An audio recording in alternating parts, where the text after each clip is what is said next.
uudessaan valmistelee lähtöään. Kirje yöpöydällä, omaisille tärkeää. Ei enää silmät auke, ei pyydä kipulääkettä.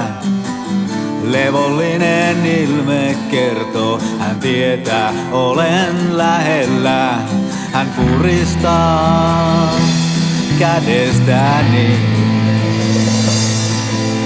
Mä toivotan hyvää matkaa.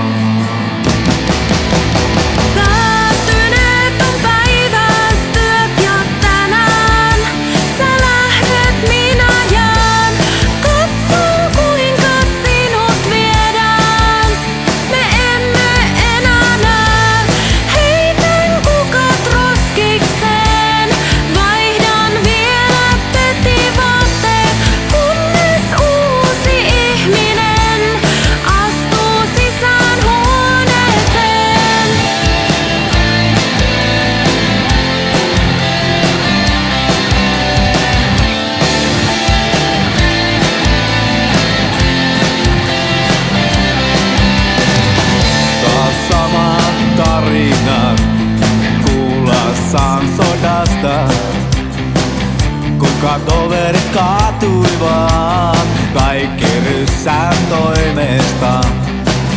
Ei enää lapset käy ja vaimokin on kuollut. Istutaanpa hetkeksi, tämä on uusi kotisi.